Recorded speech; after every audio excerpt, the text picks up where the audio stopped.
What's going on, y'all? I have been trying to follow some interesting developments in the corporate world in the RVing space. I've talked about it once already. I don't like corporate mergers.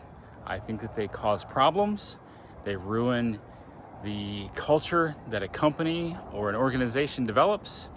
And they go and they do these corporate mergers, and it begins to erode at the foundation of what was developed and created. And I'm once again talking about Harvest Host and Escapees. Previously, I had talked about how after Harvest Host bought Escapees a year ago, I figured things would change, and they did start to.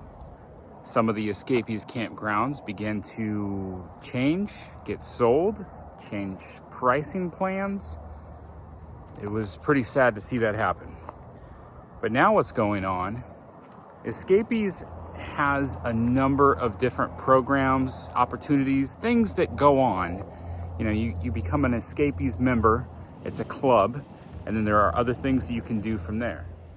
On top of that, Escapees has a branch off division called Escapers. In fact, you know what? Hang on, I'm gonna show you. I've got stickers.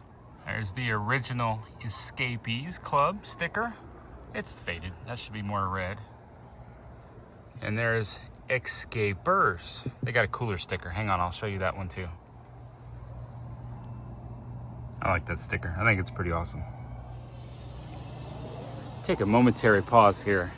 I'm gonna go over and check out an animal encounter that our campground is having that I thought maybe you'd like to see some of the things that go on at our favorite campground here. I'm the owner of Once in a Wild Mobile Zoo. We're actually over in San Antonio, so we can make it all the way out here to Canyon Lake, no problem. They're actually connected to their backbone or spine, their ribs, and have lots of nerve endings. So it's almost like if somebody touched you on your bones. So you can certainly feel your bones, right? Through your Prince. I know you already said hi to him, but let's give him a nice friendly wave. To Prince, very good. You know that snakes have no ears. They can feel vibrations, so probably the vibration of the microphone and speaker, you can probably sense that.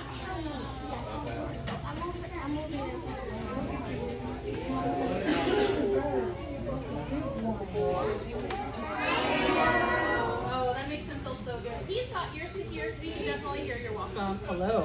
Okay, Rango, the owl. So Rango is an owl. So those of you that guessed owl or who have seen us before, whoa. That's too loud, guys. That's a big boy. Okay, buddy, you ready?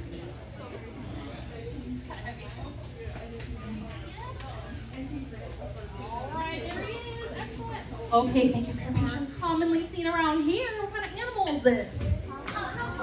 An old possum. Very good. Is this a possum? You can start by touching our toys. You can pet him on a sheet. Horses can't feel their food. He just ate on that. Not the one. Pet him on his body. Not on the body. They just don't really understand head petting.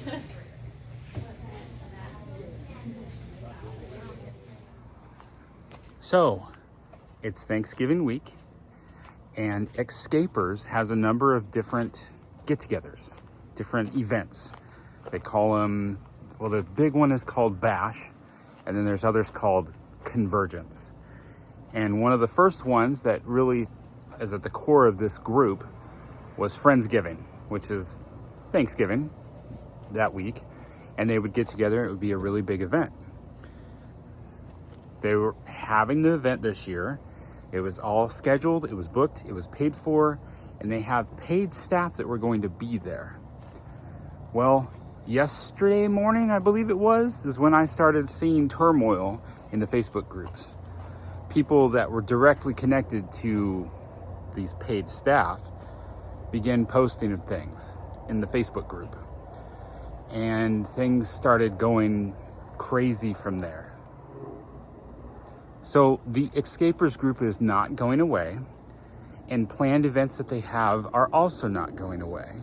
But apparently the week before the Friendsgiving event, they decided to let go of the paid staff. They lost their jobs. And then because of that, the organization, Harvest Host, feels that they can no longer staff the event, so they sort of canceled it. They soft canceled it. Now, everybody that paid still has a place to go, a place to stay. They still can do events, but it's like you've heard the phrase, throw a wrench in the machine. For some odd reason, they threw the wrench in the machine.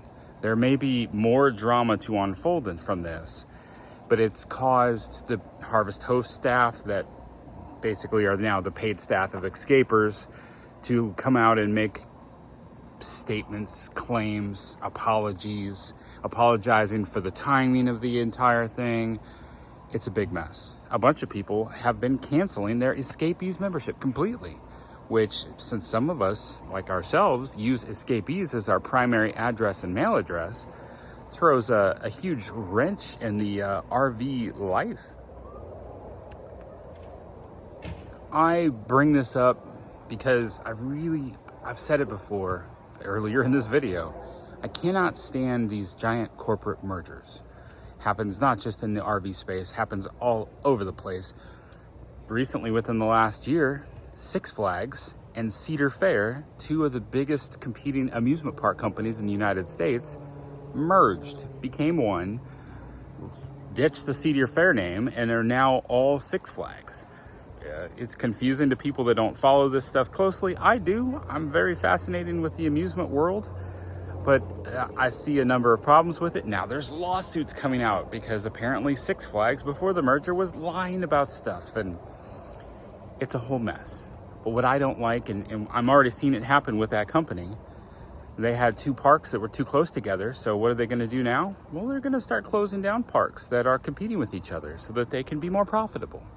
And that is oftentimes what kills the culture, is when something's not quite as profitable as somebody would have liked it to have been, things start getting closed down and culture begins to die. Even in the internet space, I'm sure a lot of you still remember Sprint. T-Mobile bought them out, ate them up, gobbled them up. We've talked about T-Mobile on this channel before, so some of y'all probably know what I'm talking about. Was that better for the world? Maybe, maybe not. It's hard for me to really say. I don't really do that much in the cell phone tower world of business, but I can't stand all these corporate mergers. So that's a couple different examples I give you there. But even from there, another one that I've learned of recently that does affect us in the RV world, and that is full-time families. I've still got the stickers, but I need to pull them off. We actually canceled our membership, mainly because when we would go out and about, we only encountered maybe 2 times where we were meeting up with other full-time families. It was kind of like in the summertime, everybody would scatter away from the south, and we didn't really have a lot of meetups or get-togethers or anything. And we always knew where to come back to in the wintertime, and there would be a bunch of families there. I didn't need to pay for a group membership for that purpose. There were still advantages that we missed out. There were events that they had that we would have liked to have gone to. Found out the hard way that if you didn't buy the lifetime membership up front, you probably aren't even going to get a shot at getting tickets to those events. So that's another reason why I'm like, why am I even paying for this when $80 a year, I can't even buy tickets because all the full-time families, lifetime members, scooped up all the tickets to the events before it even happened. But we've met some friends recently, and we've known this before. We've known that there's been problems within the group as far as cliques. There's other drama that goes on within that group. I mean, like I'm disclosing drama to you right now. Drama happens. You're really not going to stop that drama.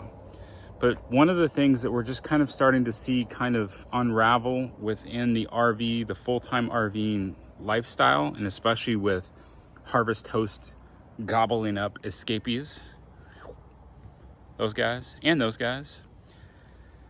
it's starting to leave a void of those homegrown organic groups of RV communities of people that full-time RV. These are becoming corporate. They're all corporate companies. That the full-time families is not run by the people that started it.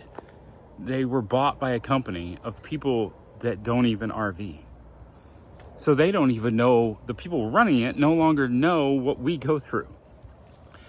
I've been having some communication with other people that are well grounded in this lifestyle. Been some talks, some plans. I don't know where this stuff's gonna go. If it does go somewhere, I would love to share it with you all, because I would like to see something get started up, something that's not gonna get bought up, sold out to some big corporation. And if you're Harvest Host members, I would love it if we could find an alternative to Harvest Host, because that has become another corporate giant that's buying everything up. And even something that I share with y'all that I do use, and that's RV Life. They don't give me any money. Oh, they did once. They gave me money once. One of y'all went out and used my code, subscribed to them. They gave me like 20 bucks. Thank you. But I still don't like the fact that the RV Life company is also buying up, gobbling up other smaller companies. I just don't like that. Let people stay in their lane. Let people operate their own businesses. You guys hear me brag about Quick Trip. If you watch our videos, our travel day videos, and how much we love Quick Trip. Quick Trip is a company that is privately owned. They do not allow stock shareholders into their business whatsoever. It's a family that runs the business. They are not in any debt. When they build new truck stops and gas stations for Quick Trip, they are building it 100% out of their own profit. That is an impressive company. They have a goal, they have a vision, started with the family, the father of the family, and they have stuck to it. They refuse to sell out. They refuse to buy other gas stations, which is smart as well. Don't go buying up other brands. Stop it. Get some help. Start a business, have a goal and a vision for that business, and stick to it. Do well, be profitable, don't sell out, and don't go buying other brands and try to roll them into yours. Thank you for listening to my rant today. And if you guys know any options that are competition for Harvest Host, where you can find boondocking spots, please share them in the comments. Let's get this going. I will do another video and explore those other options and talk about them. Please let me know. I do want to know. And then the same, any competition for full-time families, escapees. I know about America's mailbox as far as getting an address and getting moved. Right now, escapees mail service is not changing, thankfully. But I have a fear that change is around the corner after corporate buyouts. So, all right, y'all. Remember that life happens, even big corporations trying to make massive profits. Don't let that stop you from getting out there, traveling, and seeing this country. Remember, life happens. I just said that, didn't I? Stay fresh, cheese bags.